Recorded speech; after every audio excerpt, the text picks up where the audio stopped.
We've been talking a lot about the flock cameras, and there is a nationwide revolt against them. So there's been a few taken down in Houston, and then some towns are blocking them. And there was also this other video where this woman's suing. This cop came to this woman's door, accused her of stealing a package that she didn't steal, and he is like, we know every single thing that you do in this town. You can't breathe without us knowing about it. And she got it on camera and she's suing them now. But let's look at some of these flock revolts. Cameras designed to keep an eye on the streets, now drawing attention themselves after 2 of them were vandalized. Yes, and now Houston police say they're trying to figure this out, who damaged those cameras off of Washington Avenue. And Sarah Al-Sheikh gives us a closer look. A pretty strange sight here. You can see this camera has been cut down, completely sprayed over with an American flag on it. And not far away, there's another flock camera on the ground as well. HPD says it's investigating this, but so far there are more questions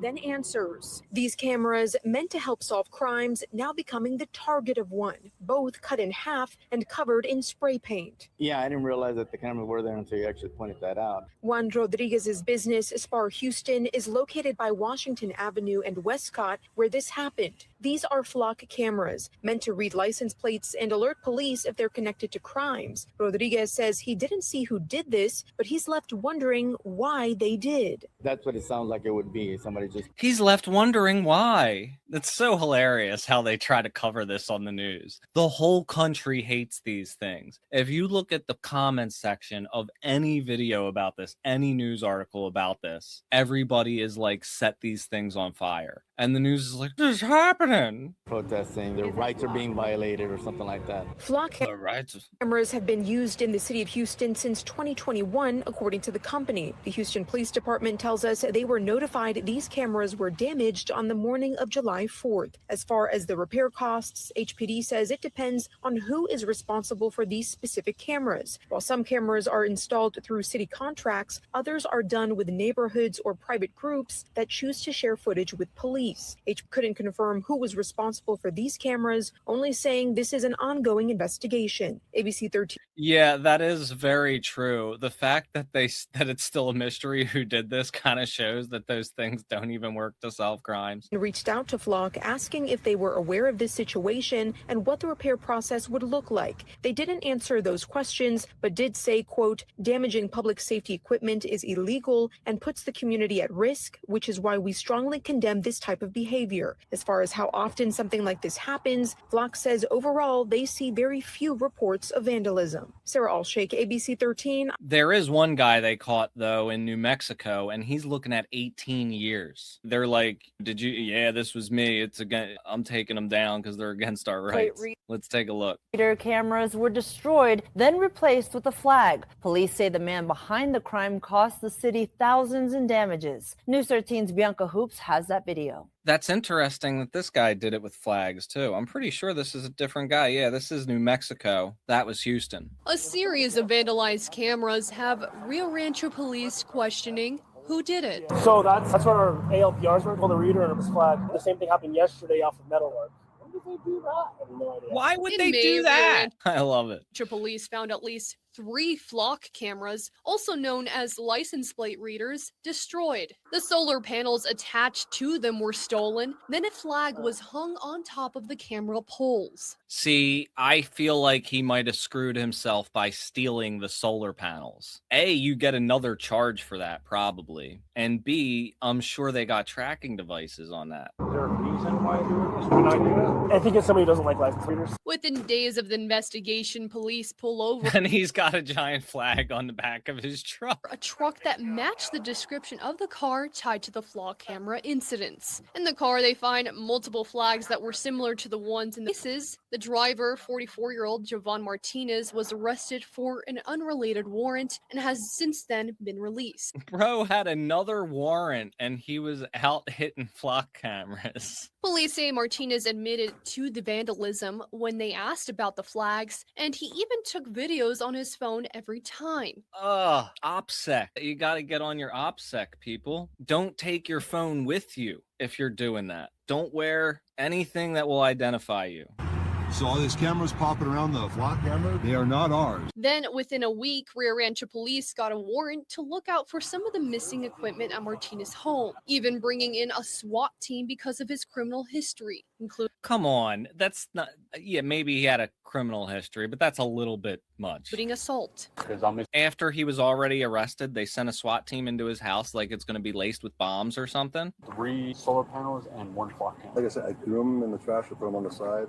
Because we tracked one here in this area. Police say Martinez caused more than $20,000 worth of damages. And the reason this happened, John Martin, is because of the history that I had. I'm so looking forward to this. You have no idea. Bro, he is stoked. This is hilarious. Oh, man. Wow. I hope he gets off. I hope he gets a massive GoFundMe. That's a wild situation. This is the video where the cops said you can't get a breath of fresh air without us knowing about it. And this is a lot of the stuff that happens is cops harassing women, which happens frequently. I'm not sure if this was the Sovereign guy. No, this wasn't the Sovereign guy. The Sovereign guy is somebody else. There's a lot of people out here doing that shit. What's this guy's name? Yeah, Martinez or Javon, Jevon. We have cameras everywhere in that town. You can't get a breath of fresh air in or out without us knowing. Chrisana Elzer. You can't get a breath of fresh air in or out without us knowing. Learned the power of flock firsthand. You were in town from 11:52 until 12:09. Exactly. Like I said, nothing gets in or out of the town without us knowing. When a cop. And the funny thing is he was that cocky with her and he was wrong. She wasn't the one who stole the package. And we got you. We know every little second you moved. Colorado police officer showed up at her door. So it just shows you how wrong they can be and how confident they could be and how much we should question any of these accusations that these cops throw out here. Holding flock snapshots of her truck. And here's when you left at 12:09. That's when you left town. To stop at Ridge Trail. Wait a minute. And take a package. There's no. I don't need to be. I need to know where this is. The first thing he pulled out on the body cam is that flock picture, the clear photograph of your car. But here's your vehicle in the neighborhood many times, apparently casing houses, because you just can't drive through for work or visit other businesses. You can only be casing houses. It is her. It is 100%. It is locked in. There is zero doubt. I wouldn't have come here unless I was 100%. 100%. It is certain. It is on video. You're obviously welcome to go to court. Chrisana was charged with stealing a package, but it wasn't her. The porch pirate was somebody else. Multiple times you tried to show him your video evidence. He didn't want to see it. And when I called him back, he said, that's not my job. You looked at a time of a crime. You saw my vehicle entering in the flock. No, what I did was I did an investigation. You called my wife a liar. You saying this is fact. I have videos. I don't know what you want me to say. The charges were dropped after Chrisana spent weeks trying to get the police chief to look at her evidence, time-stamped video from her truck, and a neighbor's doorbell camera showing she wasn't at the scene of the crime. What does it say about where we are that you feel you have to have more cameras than the police have in order to make sure you can prove yourself innocent? It sounds like it flipped the script. You're guilty until you prove yourself innocent. Without a flock camera, that detective would not have been at her door. By his own admission, he pulled out the flock picture of her car. Do you want to apologize to Chrisana Elzer for what happened to her? For the police misusing the tools? I don't think that I have to apologize for him. The crime, he wasn't, other than being reprimanded for his attitude. Sure, but I would tell you that should I apologize for somebody misusing a tool? I don't think so. Flock Safety Chief Communications Officer Josh Thomas. Who's watching the watchers in these cases? So the city council, the city owns the data. So city council would have the appropriate responsibility in that case. Our point of view has always been that it is not Flock's job to police the way police do their work. This company, man, and the cops are the problem, obviously, but I think it's going to be interesting to see how this plays out with the massive resistance that's happening to him. There was this other guy named Sovereign or whatever Jeffrey Sovereign, and he also admitted to it. Where we have new information in a case where a man's accused of intentionally destroying more than a dozen Flock license plate readers. 41-year-old Jeffrey Sovereign had his 19 felony charges certified to a grand jury today. This was the guy that I was thinking of. 10 on your side's Brett Hall was in the courtroom and has more on a possible motive. Suffolk resident Jeffrey Sovern didn't speak today, and his attorney provided no defense during his preliminary hearing. However, a detective assigned to the case on the stand said that Sovern spoke about the uncut of license plate reader cameras following his arrest.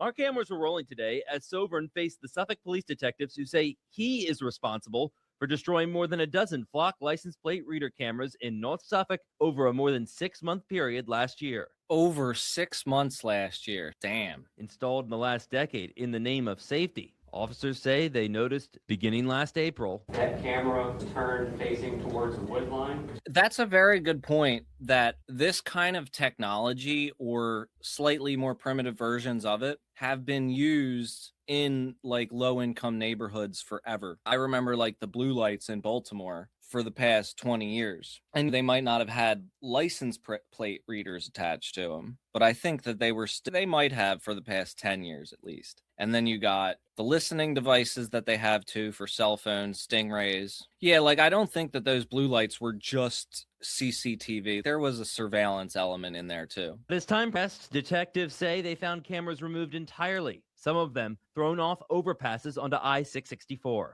Detectives detailed how a traffic camera is what led them to Sovern, who is an engineer in the Air Force. At the end of last September, a warrant was signed issuing a GPS device to track the truck he was driving. And last October, another warrant allowed for a search of his Harborview condo, where detectives say flock camera components were found. Both washers in the garage area. When questioned, one detective said, and again, like a lot of the I want to watch a couple of these people who got caught to kind of find out where they got tripped up. Dude shouldn't have taken shit home for sure. Other guy shouldn't have videoed himself. Sovern said the cameras are unconstitutional and a violation of his and others' Fourth Amendment rights. So far, no federal judge has agreed with a similar argument brought before them, with one in Norfolk recently saying the license plate readers can't track the totality of a person's movements. Yeah, I do worry with these people trying these defenses as well. You're not going to get a judge to maybe you get a jury if you take it to a jury trial. Maybe that's what they're dependent on. Maybe they're hoping for jury nullification. It was revealed today Sovern is facing similar charges out of Chesapeake, where he's due in court next week. Both Sovern and his attorney left the courthouse before Ted on Your Side could catch up with them. We're not yet sure when he's due. There are ways that the judge can try to prevent that, though, like we saw in the Prairie Land cases where the judge prevented the defense from making like a self-defense